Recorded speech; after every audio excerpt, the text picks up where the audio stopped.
Sounds good. Make sure that I keep us on the road. Oh, yeah. We are just leaving a great event in Dorchester County. Sean Wilson, who is the county chair, introduced us at Gilligan's Restaurant. And our only regret from the event is that we did not try the shrimp or the scallops. Somebody said were great. Or they say broiled oysters. Yeah, that's a thing. Yeah. Okay, broiled oysters.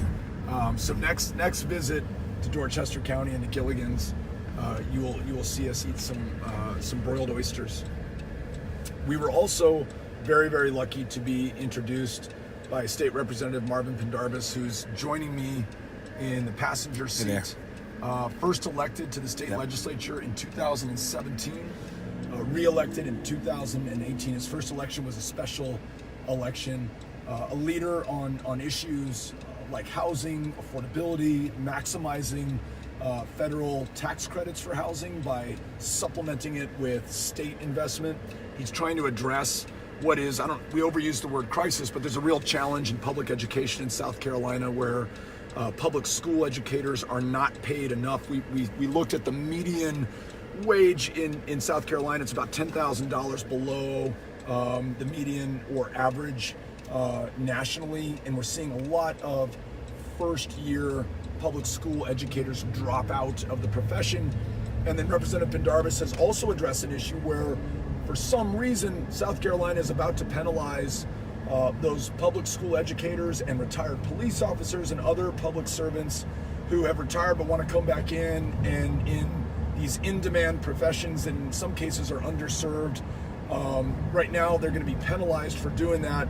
He's working on addressing that disparity so that we can get the most out of them. And so we're really grateful to be with Representative Pendarvis. He's joining us on the drive to Charleston, where we are going to go to Medical University of South Carolina to help commemorate the 50th anniversary of a walkout and strike by African American women working at MUSC who were treated differently than their counterparts, and not just in wages, although that was part of it. Representative Pendarvis was saying in working conditions, in any kind of ability to have a grievance or complaint process, and their courage and their perseverance out on the lines for more than 100 days helped to improve conditions, and we want to be there to celebrate that kind of public service and leadership and civil rights leadership. And we are so grateful to be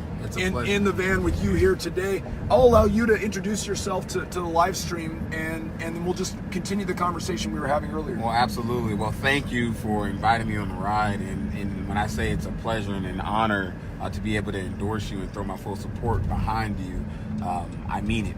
And I'll tell your followers on the many social media platforms that you're on, I had an opportunity to be elected to the South Carolina House in 2017. And it was actually, you and I didn't discuss this, but it was actually after an unsuccessful city council bid in 2015. I didn't know about that. Yeah. And, I had just gotten out of law school, fresh, very energetic, and wanted to do something to make a difference in the community. Because I actually moved back to the neighborhood that I grew up in. I mean, a couple of blocks down from where my mom still stays. So I still can recall the days of walking down the street, and some of the same figures that were in the community then are still there. And so that kind of is what prompted me to get involved. And so when 2017 came, my predecessor, who had been there for 20 plus years, decided that he wanted to call it a career, a very good career. And that created an opportunity for me to get involved. And so since then, the things that I've been trying to champion are what I call people issues. I've always been, how can we invest in people? How can we increase our human capital in a form of housing, as you and I addressed and talked about so many different ways, and providing ways for upward mobility and opportunity for people. I truly believe if you give someone an opportunity, if you provide them with a good start, then you can provide and duplicate the kind of success that we want to see in all Americans. And so to be able to have a conversation with you a couple of weeks ago when you were in South Carolina and we met in my office and we talked about things. I had met with, and I told the news earlier, I had a conversation with so many of the other presidential contenders, but I didn't really get to have the in-depth conversation that you and I had. That meant a lot for me, that you wanted to know what issues are facing your community and how can I talk about that? What can I do to address that on the federal level? That meant a lot. That said that you're listening. That said that you care about these issues and that you want to be a voice for that on the federal level, like I've been trying to be a voice on the state level for those issues. And so it was only right, after much thought and prayer and just really thinking about it, saying, you know what, this is the campaign that I wanted to be a part of. The energy, so infectious. You see it in the young children that are out and saying and having Beto shirts on, to the adults and the elderly that said, you know what, we see hope in this young man. There was a woman who came up to me beforehand and she says, I had to get out here to meet him. He reminds me of a JFK. And she said her grandma couldn't make it, but she said, please shake his hand for me. She was around in the 60s when he was first elected. And that energy she saw and that charisma and that personality and what he brought to the table, she saw it duplicated in you and reincarnated. And so I see that as well. And you can tell by the much support that you've got across this country that so many people see it as well. So it's great, and I'm looking forward to joining you down for this hospital strike, which is an important time in Charleston's history. Yes. And you know so much about it, but it's an important time in its history. Tell us a little bit about that. We were talking earlier, but remind us of what was happening in 1969 in Charleston, at MUSC, and what it is that we're celebrating today. Okay, so for me to talk about 69, I got to take it back to 68. Okay. And for many of you who know about Dr. King's work, when he was assassinated, he was working on the Poor People's Movement. That was his biggest march. In fact, while he was in Memphis, he was working on the sanitation workers and the issues that they were facing. But he was getting ready to unveil this big movement to talk about poor people and how we can address the rights of the common man, the least of these. And so, as the country and particularly South Carolina was still reeling with his death, many of his leaders, many of the people that were on his team, his wife and Ralph Abernathy continued that movement in 1969 in his honor. And so you saw a lot of that throughout the hospital strike, because there were two hospital systems in place at the time, and the conditions that many of those workers endured at that time was as symbolic and resemblant of what he was trying to combat against on a national scale in 1968. And so, as you mentioned before, many of them weren't paid anything, less than adequate wages.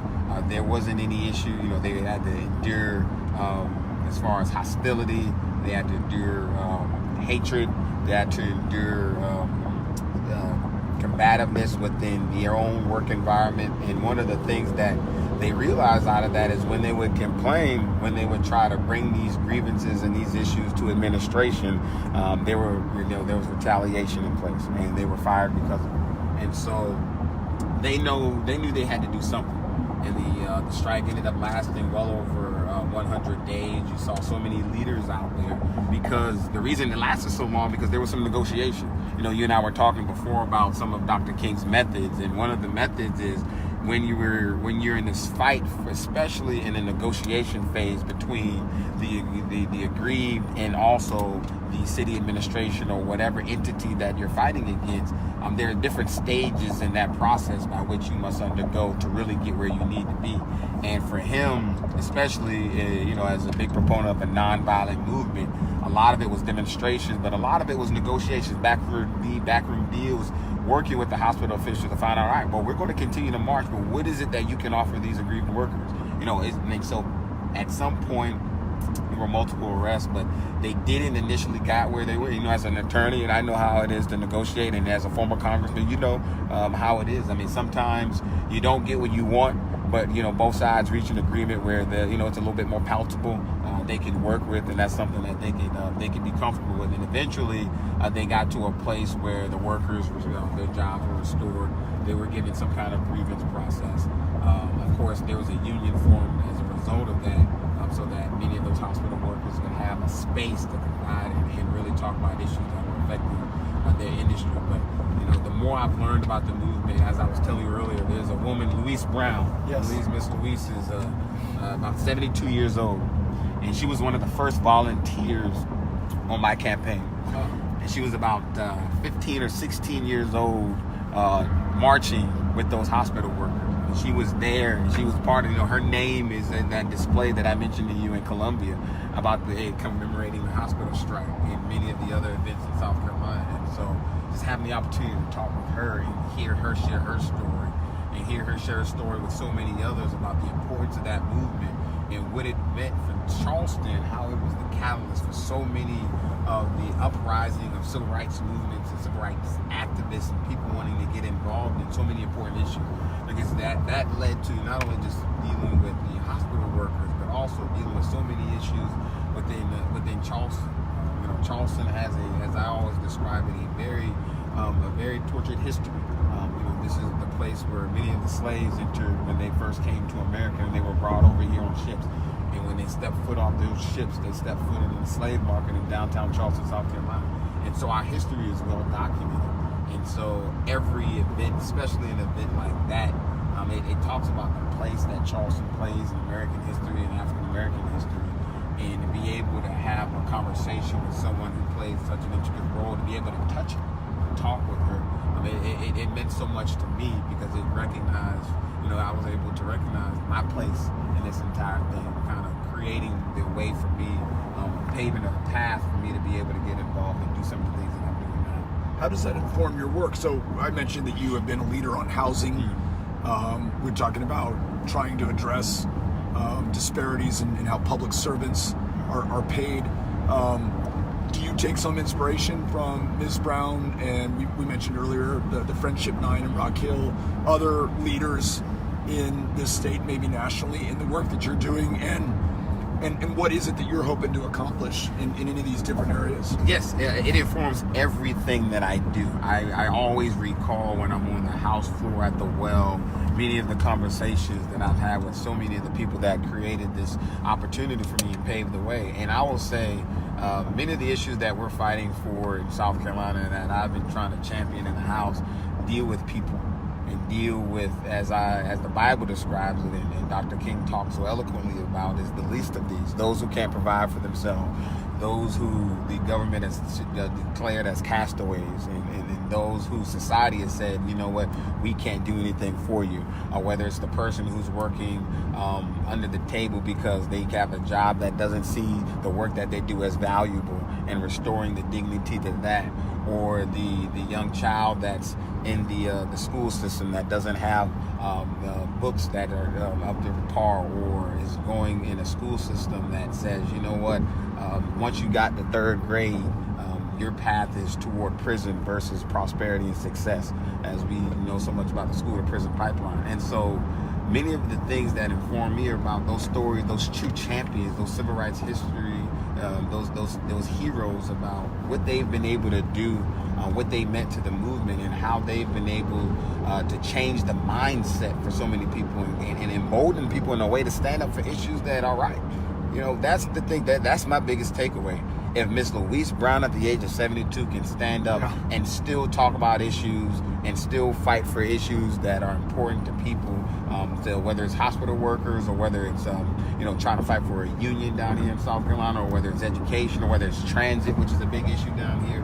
I mean, she's all over the place. If she can do it, then I know myself at the tender age of 29 can champion these issues, and so many of my colleagues, no matter what our background is, can champion these issues. And that's kind of how I inform what I do.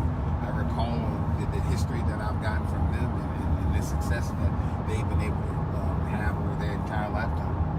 It's interesting, you mentioned, that she is still at age 72 doing this work, but it's also a reminder that work began at age 22. Yeah. And so some people may have told her, you're 22 years old, you're too young to be leading these kind of fights or to be able to obtain the change that you deserve and that you want to obtain for others. But a reminder, we were talking about the Rock Hill students. Very often it's the very youngest who have assumed these leadership roles and forced the change or helped to galvanize the conscience of the country to ensure that we have change. And I'm sure you have had to hear that when you were running for state legislature at age 25. Ah, yes. Not your time yet. 2 years ago. You're too young to be able to do this, and yet you're leading, and not just good for someone who's 27 years old, but great for anyone who's in a position of public trust right now. And I think it's a little bit of a challenge we have as a society. We very often, patronize young people. You'll be the leaders of tomorrow, or can't wait to see what you're going to do. When these young people, including some of these high school students who came to this last meeting in Dorchester, they're leading right now on every single one of these issues of civil rights or climate or healthcare or immigration or economic justice, which is what we're going to celebrate today. Well, if you look at, I'm glad you mentioned that. If you look at many of the notable movements in our country's history, you see that young people were at the forefront. We saw it with the opposition to Vietnam and many of the young people in college that were part of that movement. That's right. We saw it with the civil rights movement and so many of the people and instrumental figures that were involved in that. And we see it now. I mean, we saw it with after the tragedy that happened in Parkland, and so many of the students that formed the March for Our Lives. Yeah. I mean, those were high school students. Yeah, I love it. Major issues, young people are at the forefront because they recognize that they have a voice. And I think as a society, especially as leaders, we have to empower that voice. We have to show them that their voice matters, that it has value, that their opinion is one that we can take into consideration, because ultimately they will be the policy makers of tomorrow. I was told everything that I need to wait my turn. I'm too young, but I recognize that God gave me this passion to serve my community for a reason, and the community that birthed me supported me in those efforts. And I think we've got to do that with so many of our youth that we see who have ambitions to get involved and to do so many things. It's the reason why it's prompted me to start a leadership institute for so many high school students that want to get involved in politics, and not just politics, but just be leaders in their community, in their households, in their schools, and in whatever platform that they have, be leaders and have an environment that fosters that and creates and gives them the tools necessary for them to be successful, because we have to champion the youth of tomorrow, because these will be the leaders that will be making decisions for us, and we've got to make sure that we give them the skills necessary in order to be successful. Let me ask you this. We have about 2 or 3 minutes left. I met you on my very first visit to South Carolina, so I literally learned about this state through your experience and some of the challenges, but you were also very mindful of the opportunities, the things you were really excited about. Yeah. For our viewers who may be all over the country, and especially for those who've never visited South Carolina or your specific district, what do you want them to know that they may not know, that might counter some of their assumptions about South Carolina, or just that you're excited about or proud of? I will say that our future is very bright, in that we've got a crop of leaders in this next generation that I will believe truly that would push this state forward in a way yet to be seen. I see it daily. I know there are certain perceptions of South Carolina, how how backwards we can be, slow to move on certain policy decisions. And it can be frustrating, especially being in the minority party. But what I want folks to understand about South Carolina is that we saw it with Joe Cunningham's race. There's potential here. First time in 40 years, First right? time in that 40 district years. has been represented by There's opportunity here, but it's going to take commitment. It's going to take investment. That's why I appreciate you here. It's going to take time. The one thing that I learned from your campaign, from Joe's campaign, and so many others who volunteered themselves for public office, is that people want to get involved. they want to be able to make a difference. And there's one thing that we can do, and especially here in South Carolina, in reaction to what we see on the national level and what's in the White House. So many people want to be part of a movement that takes back the White House in 2020, and when we have that next opportunity.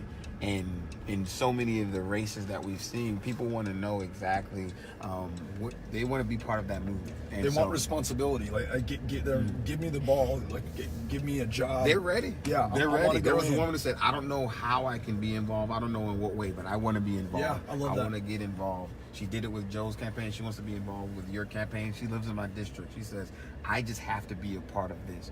They don't want to let this moment go by. We have to harness this energy. We have to direct it in a way that is going to be beneficial for all the candidates that are running and ultimately for our state. And I think there's potential in South Carolina. I know there is. I see it daily in the State House. It may be slow, but I assure you it is sure. And we will certainly see a place where in this future. A lot of similarities I'm seeing between South Carolina and Texas, these states that by some were kind of written off. Yes. But show up for everybody, write no one off, take no one for granted. Stay tuned, as I tell folks. Just stay tuned. We are just about at the beginning of the march, so we will sign off right now. But thanks to everybody who came out Dorchester this morning, everyone that we're about to see in Charleston right now at this march. Special thanks to Representative Pendarvis for joining us, endorsing us, being with us, and making us a stronger campaign for his contribution and for what he's doing in public life. And we'll see you all shortly. It's been a pleasure. Thank you.